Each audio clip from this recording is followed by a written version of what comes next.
ప్రజానికానికి, ఆడపడుచులకి, అక్క చెల్లెళ్ళకి, అన్నదమ్ములకి, ప్రతి ఒక్కరికి పేరు పేరున నా హృదయపూర్వక నమస్కారం. రాష్ట్ర దేశ విభజన జరిగినప్పటి నుంచి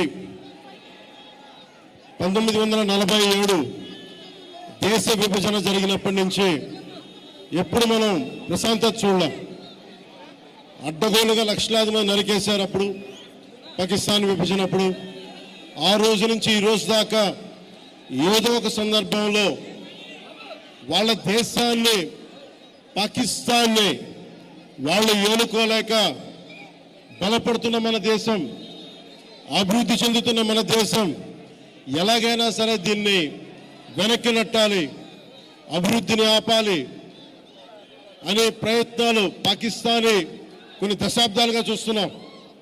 ముఖ్యంగా ముంబైలో 26/11 అప్పుడు తాజ్మహల్లో హోటల్ పైన కసబ్ లాంటి తీవ్రవాదులు 72 గంటల పాటు ఏ స్థాయి దాడులు చేశారో మీకు తెలుసు. అలాగే బాంబే పేలుళ్ళు కానీ,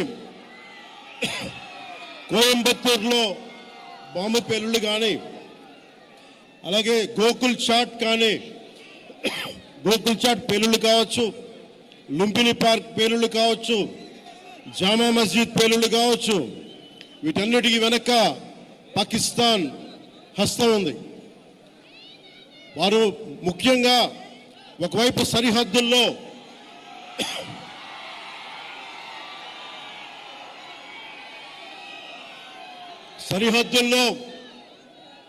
మనం ఈ రోజున విజయవాడలో కూర్చొని, ఆంధ్రప్రదేశ్లో కూర్చొని మనం ఇట్లా తిరగలుగుతున్నామంటే జమ్మూ కాశ్మీర్లో కానీ, హర్యానాలో కానీ, రాజస్థాన్లో కానీ, సరిహద్దు రాష్ట్రాలు ఏవైనా సరే ఇంత ప్రశాంతత ఉండదు.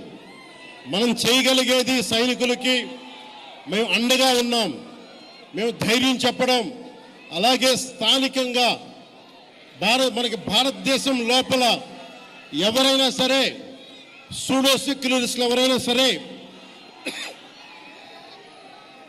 సెక్యులరిజం పేరు మీద సూడో సెక్యులరిస్ట్ వాదులు ఇది భారతదేశ ఆర్మీని కానీ, డిఫెన్స్ ఫోర్సెస్ని కానీ బలహీనపరిచే విధంగా, కించపరిచే విధంగా అలాంటి వ్యాఖ్యలు చేస్తే మటుకు మనందరి కర్తవ్యం వాళ్ళకి బలమైన జవాబు చెప్పడం.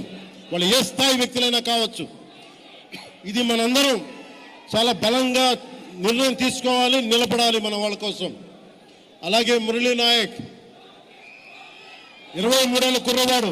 ఈ మురళీ నాయక్ దేశం కోసం సినిమాలు చూడలా, సినిమాలు చాంటింగ్ చెప్పలా, భారత్ మాతాకి జై చెప్పాడు. ఎప్పుడైతే భారత్ మాతను ప్రేమిస్తారో వాళ్ళు నిజమైన దేశ పౌరులు. సినిమాలు రావచ్చు, సినిమాలు పోవచ్చు. మొన్న టీవీ ఇంటర్వ్యూలో కూడా చెప్పా, సెలబ్రిటీస్ ఎవరు మాట్లాడలేదు, హీరోలు ఎవరు మాట్లాడలేదు, బాలీవుడ్ హీరోస్ ఎవరు మాట్లాడలేదు అంటే వాళ్ళెవరు కూడా దేశాన్ని నడిపే వ్యక్తులు కాదు. They are mere entertainers, they are good performers. అంతకు మించి సెలబ్రిటీస్ గురించి దేశభక్తిని ఆశించకండి. దేశభక్తి ఇక్కడ ఉంది. ఒక మురళీ నాయక్ లాంటి వాడు, 23 ఏళ్ళ కుర్రవాడు, పోతే సైనికుడిగా పోవాలి, దేశాన్ని కాపాడుతూ పోవాలి. అలాంటి మురళికి మనం ఏం చెప్పగలం? తల్లిదండ్రులకి ఏం చెప్పగలం?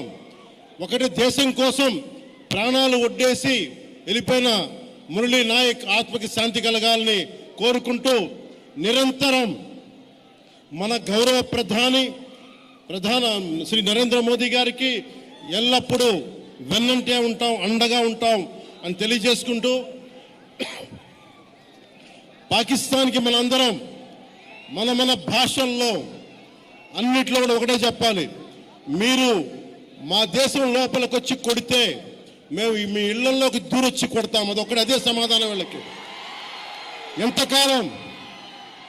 ఇది నయా భారత్, కొత్త భారతం. శాంతి శాంతి శాంతి, శాంతి కపోతాలు ఎగరేయటం, శాంతి వచనాలు పనిచేయవు. సహనం సహనం సహనం, సహనంతో చేతులు కట్టేశారు. చాలు. మా ఇళ్లలోకి దూరొచ్చి కొడితే మీ సరిహద్దుల లోపలికి వచ్చి దూరి కొడతాం. పాకిస్తాన్కి ఇదే మనందరం బలంగా చెప్పాల్సింది. మీ అందరికీ ధన్యవాదాలు తెలుపుకుంటూ ఒకసారి మురళీ నాయక్ ఆత్మకి శాంత కలిగేలా మనందరం ఒక అమర్ రహే చెప్దాం. మురళీ నాయక్, మురళీ నాయక్, జై హింద్.